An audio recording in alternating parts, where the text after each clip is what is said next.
The crystal chandeliers cast golden light across the ballroom. Designer gowns, champagne towers, a wedding that cost more than most people earn in a lifetime. And then she walked in, a woman in torn, filthy clothes, her hair matted, her hands trembling. The music stopped. 300 guests turned to stare. The bride, radiant in her $10,000 dress, went pale. Her father's hands gripped the edge of the table so hard his knuckles turned white. And standing beside this beggar woman, calm as a summer morning, was the man they all thought would show up broken, humiliated, crawling back to beg for scraps of attention. But he wasn't alone, and the woman beside him was about to expose a secret so devastating, so unthinkable, that before this night ended, fortunes would crumble, reputations would burn, and the people who thought they were untouchable would learn a lesson they would never forget. They thought he would arrive defeated. They were wrong, dead wrong. Why would a billionaire, a man who could have any woman he wanted, arrive at his ex's wedding with a homeless woman on his arm?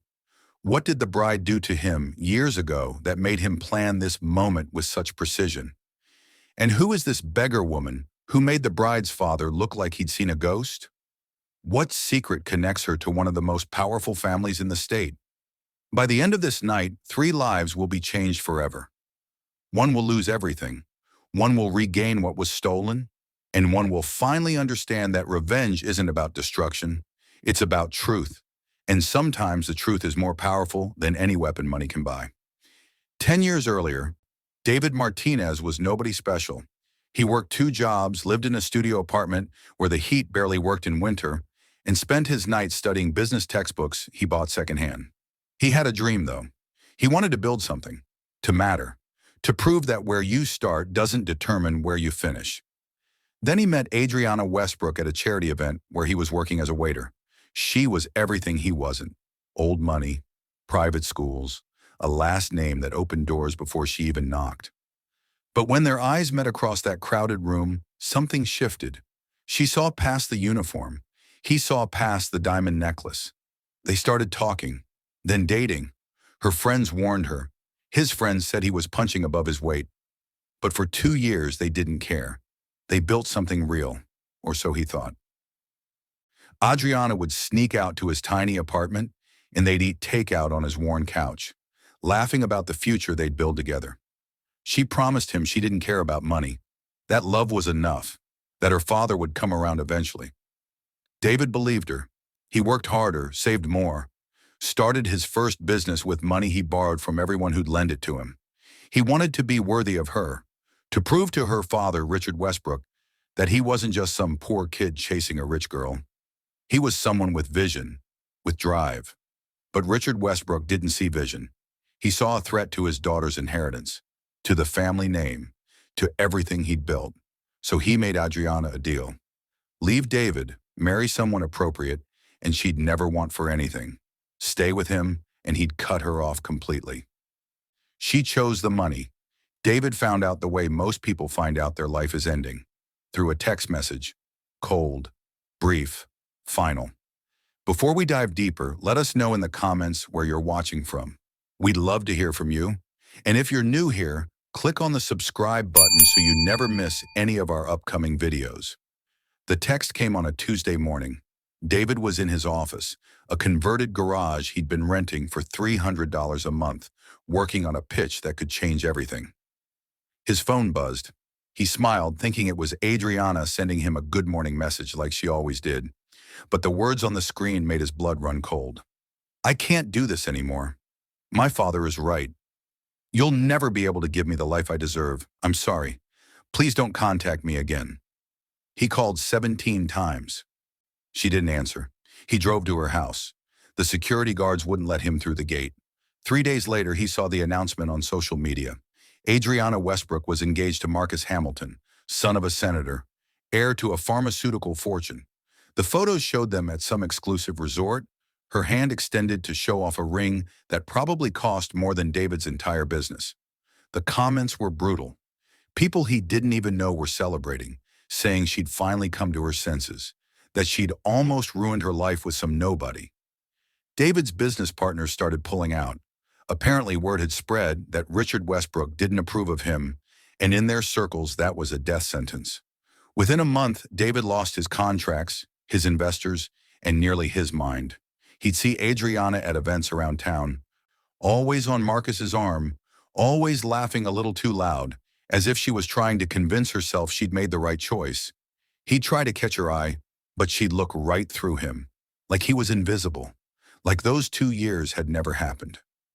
The final humiliation came at a business conference 6 months later. David had scraped together enough money to attend, hoping to network, to rebuild. Richard Westbrook was giving a keynote speech. Halfway through, he made a joke about young men who try to social climb by dating women out of their league. The room erupted in laughter. David's face burned. He knew that comment was for him. Everyone knew. As he stood to leave, trying to maintain whatever dignity he had left, he felt a hand on his shoulder. He turned to find an elderly woman, dressed in a faded coat, her face weathered but her eyes sharp. She leaned in and whispered something that would stay with him forever. "Don't let them break you. I lost everything to men like him. But you have something they don't. You have nothing left to lose. That makes you dangerous." Then she disappeared into the crowd. David stood there in the rain outside the conference center, watching expensive cars pull away, feeling like his entire world had collapsed. But somewhere in that darkness, a spark ignited. If they wanted him to disappear, he'd show them what happens when you underestimate someone with nothing left to lose.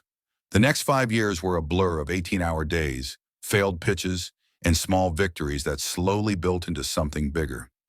David moved to another city, changed his approach, and attacked the tech industry with everything he had. He built software. He partnered with the right people. He learned to read markets like poetry. And most importantly, he learned to be ruthless when necessary. His first major breakthrough came from an app that solved a problem everyone else had overlooked. Within a year, he had venture capital backing. Within 3, he'd sold that company for $40 million. But he didn't stop. He invested, he built, he acquired. By year 5, David Martinez was worth over $200 million. He could have lived anywhere, done anything, but he chose to return home, to the city where he'd been humiliated, where he'd been told he wasn't enough. He bought a penthouse overlooking the bay. He hired the best team money could buy, and he waited. He knew Adriana's engagement had been dragging on for years. Marcus Hamilton was exactly what everyone expected. Charming in public, controlling in private. There were whispers about his temper, about the way Adriana had changed, how the light had gone out of her eyes. But she stayed, because leaving would mean admitting she'd made a mistake, that her father had been wrong, that maybe, just maybe, she'd given up something real for something that only looked good in photographs.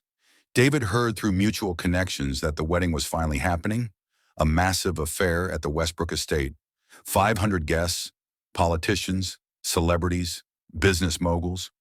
It was going to be the event of the year. And then the invitation arrived at his office. Cream-colored cardstock, embossed lettering. Mr. David Martinez and guests are cordially invited. He held it in his hands and laughed. It was a power move. Adriana wanted him there to see what he'd lost, to watch her marry someone better, to remind him that he'd never really belonged in her world. His assistant asked if he was going. He smiled. "Yes, and I'm bringing a guest." What Adriana didn't know was that David had spent the last year quietly investigating Richard Westbrook's business empire, not out of revenge but out of curiosity. What he discovered made his blood run cold. Westbrook Industries had been built on more than just smart investments and hard work. There were allegations, buried lawsuits, people who had been partners, who had disappeared from society, their fortunes somehow absorbed into Richard's growing empire. One name kept appearing in sealed court documents David had paid a fortune to access: Victoria Chen, a former business partner of Richard's from 20 years ago. They'd started a real estate development company together. She'd provided the vision and connections. He'd provided the capital. And then, according to the documents, she'd been systematically pushed out, her shares stolen through legal manipulation, her reputation destroyed. She'd sued. The case had been settled quietly. She'd received a fraction of what she was owed, and had signed an agreement never to speak about it. But the most disturbing part? After the settlement, Victoria Chen had vanished. No social media, no business ventures, no address on record. It was like she'd fallen off the face of the earth. David became obsessed with finding her. He hired investigators. He followed paper trails, and 6 months before the wedding, they found her. Living on the streets of the old downtown district, sleeping in doorways, eating at shelters, the woman who had once been worth millions was now invisible, forgotten, destroyed. When David approached her that first time, she didn't recognize him. Why would she? But when he mentioned Richard Westbrook's name, something flickered in her eyes. Recognition and rage. He sat with her on that dirty sidewalk and told her everything. About Adriana, about his own humiliation, about the wedding invitation. And then he asked her a question. Do you still have proof of what he did to you? Her hands were shaking, but she reached into her tattered bag and pulled out a folder, wrapped in plastic to protect it from the rain. Inside were copies, documents, contracts, emails. Everything needed to prove that Richard Westbrook had built his empire on theft and betrayal. I've kept it for 20 years, she said quietly, waiting for the right moment. I just never had the strength to fight him alone. David looked at this broken woman, and he saw himself 5 years ago, standing in the rain, humiliated, powerless. You're not alone anymore, he said. How would you like to go to a wedding? The Westbrook estate looked like something from a magazine. White tents, thousands of roses, a string quartet playing as guests arrived in their designer clothes and expensive jewelry. Adriana stood in the bridal suite, looking at herself in the mirror. She should have felt happy. This was her day. Everything was perfect, but her hands wouldn't stop shaking. Her maid of honor kept asking if she was okay. She kept saying yes. But she wasn't, because 3 hours ago, she'd learned that David Martinez had RSVP'd yes, and he was bringing a guest. She'd sent that invitation as a test, to see if he'd show up broken, to prove to herself that leaving him had been the right choice, that he'd stayed small while she'd moved up. But the reports she'd been hearing about him over the past year made her stomach twist. He wasn't small anymore. He was massive, successful beyond anything she'd imagined. And some part of her, a part she tried desperately to ignore, wondered what her life would have been like if she'd stayed, if she'd chosen love over comfort. Marcus appeared in the doorway, already half drunk, complaining about one of the guests. This was the man she was about to marry. This was her future. The ceremony was beautiful. She walked down the aisle on her father's arm, and everyone stood. She saw powerful people, important people, people who mattered. And then she saw him, David, standing in the back row, wearing a suit that probably cost more than Marcus's car, his hair perfectly styled, his expression unreadable. And beside him was a woman, but not the kind of woman anyone expected. She was elderly, maybe 50, wearing clothes that looked like they'd been pulled from a dumpster. Her hair was unkempt. Her face was weathered. She didn't belong here, not even close. Adriana's father saw her too. His face went from confusion to recognition to pure terror in the span of 3 seconds. He actually stumbled. Adriana's mother had to steady him. The ceremony continued, but the energy had shifted. People were whispering, pointing. Who was that woman? Why would David Martinez bring someone like that to a society wedding? Was this some kind of joke? The reception started, and David made no move to leave. He sat at his assigned table with the homeless woman, acting as if everything was completely normal. Adriana couldn't take her eyes off him. Marcus noticed. His jaw tightened. Her father kept glancing toward the back of the room, his face pale, sweat beading on his forehead, despite the perfect temperature. And then right before the toast were supposed to begin, David stood up. The room fell silent. He wasn't supposed to speak. He wasn't family. He wasn't even really a friend anymore. But he walked to the microphone anyway. I apologize for the interruption, he said, his voice calm and clear. But I think there's something everyone here should know. Adriana felt her chest tighten. Her father was already standing, already moving toward David. But it was too late. The woman beside David stood up too, and when she spoke, her voice carried across that silent ballroom like thunder. My name is Victoria Chen, and 20 years ago, Richard Westbrook stole everything from me. The room erupted, not in gas, but in confusion. Who was this woman? What was she talking about? Richard Westbrook's face had gone from pale to purple. He pointed at security. Get them out of here, now. But David held up a hand. You'll want to hear this, Richard, because in about 3 minutes, every person in this room is going to know exactly what kind of man you are. Victoria stepped forward, and despite her appearance, despite the torn clothes and the years of living on the streets, she carried herself like someone who had once commanded boardrooms. I was his partner, she said, her voice shaking but strong. We built Westbrook Industries together. I brought the deals. I brought the vision. And when the company started making real money, he forged documents, manipulated contracts, and pushed me out. I sued, and he buried me. Not just financially. He destroyed my reputation, made sure no one would ever hire me again, made sure I'd lose everything. She pulled out the folder. Even from across the room, people could see the documents. I have proof. Emails, contracts showing my original ownership stake, records of the settlement he forced me to sign under duress. Everything. Richard lunged forward, trying to grab the papers, but David blocked him. 2 security guards approached, but David looked at them calmly. You really want to be on the wrong side of this? In about 5 minutes, every news outlet in the state is going to have copies of these documents. Ask yourself which side of history you want to be on. The guards hesitated. Adriana was crying now, her makeup running, her perfect wedding collapsing around her. Marcus had disappeared, probably calculating how this would affect his political aspirations. Guests were pulling out their phones. Some were filming. Others were already texting, spreading the word. David continued, his voice measured. Richard Westbrook taught me something important. He taught me that some people believe they're entitled to everything, that they can take what they want and face no consequences, that the rules don't apply to them. He looked directly at Adriana. He taught his daughter the same thing, that people are disposable, that you can use someone until they're no longer convenient and then just move on. That love is conditional. That worth is measured in dollars. Adriana tried to speak, but no words came out. David's expression softened slightly. I didn't come here for revenge, Adriana. I came here for her. He gestured to Victoria. Because she spent 20 years in hell because of your father. Because she lost everything while he built an empire on her stolen work. And because sometimes the only way to stop people like him is to drag the truth into the light. Police sirens could be heard in the distance. Someone had called them. Victoria had already filed charges that morning, armed with her documents and David's legal team. The fraud investigation would take months. But the damage to Richard Westbrook's reputation was immediate and irreversible. Richard stood there, surrounded by 500 witnesses, and for the first time in his life, he had nothing to say.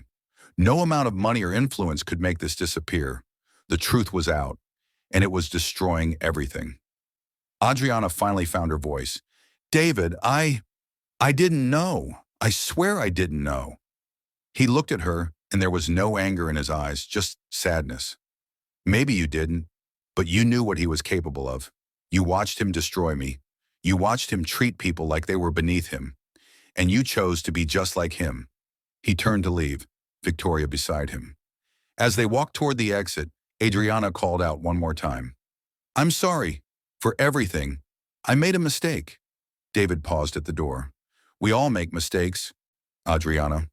The difference is, some of us learn from them, and some of us just keep making the same ones over and over, wondering why we end up empty. And then he was gone. The wedding that was supposed to be the event of the year became the scandal of the decade. Richard Westbrook was arrested 3 days later. His assets were frozen pending investigation.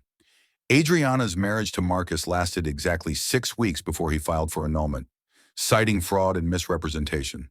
She lost the estate, the trust fund, everything, just like David had, just like Victoria had. But here's what people don't tell you about rock bottom. It's also a foundation, a place to rebuild from. 6 months later, David sat in his office overlooking the city. Victoria Chen sat across from him, wearing a business suit, her hair styled, her eyes clear. The settlement from the lawsuit had restored a significant portion of her wealth, but more than that, it had restored her dignity. I never thought I'd see justice, she said quietly. I'd given up. I thought men like Richard Westbrook always win. David smiled. They only win if we let them, if we stay silent, if we believe we don't matter. His assistant knocked on the door. There was someone here to see him. He wasn't expecting anyone, but he said to send them in. Adriana walked into the office. She looked different. Simpler clothes, no jewelry. Her face was bare of the heavy makeup she used to wear. She looked more like the girl he'd fallen in love with a decade ago. I know I have no right to be here, she started. David held up a hand. You're right. You don't. But I'm listening. She sat down, her hands clasped in her lap. I've spent the last 6 months learning who I really am without my father's money, without the name, without any of it. And I finally understand what I lost when I left you. Not the success, not the money, but someone who actually saw me, who loved me for me. She looked at Victoria. I'm sorry for what my father did to you, for being blind to it, for being part of a system that destroys people. Victoria studied her for a long moment. Then she nodded. Apology accepted. But acceptance doesn't mean forgetting. It means learning. Adriana turned back to David. I'm not asking for another chance. I know I don't deserve that. I just wanted you to know that you were right about everything, and that I'm sorry I didn't see it sooner. David felt something in his chest loosen. Not forgiveness exactly, but release. I hope you find what you're looking for, Adriana. I really do. But it's not going to be with me. She nodded, tears in her eyes but a small smile on her face. I know. Thank you for saying that, though. For not hating me. After she left, Victoria looked at David. That took strength. For both of you. He stared out the window at the city below. Somewhere down there, people were struggling, working 2 jobs, being told they weren't good enough, being looked down on by people who thought wealth made them superior. He thought about the boy he'd been, standing in the rain, broken, invisible, and he thought about the man he'd become, not because of revenge, but because he'd refused to let someone else's judgment define his worth. You know what the real victory is? He said quietly. It's not the money, it's not even the justice. It's knowing that the people who tried to destroy us don't get to write the ending. We do. Victoria smiled. So what's our ending? David turned to her. We build something better. We help people who are where we were. We make sure that what happened to us doesn't happen to anyone else if we can help it. She extended her hand. Partners? He shook it. Partners. The city lights began to flicker on as the sun set. 2 people who had lost everything had found something more valuable than wealth. They'd found purpose. They'd found dignity. And they'd found proof that no matter how far you fall, you can always choose to rise. Not for revenge, not for validation, but because you deserve to.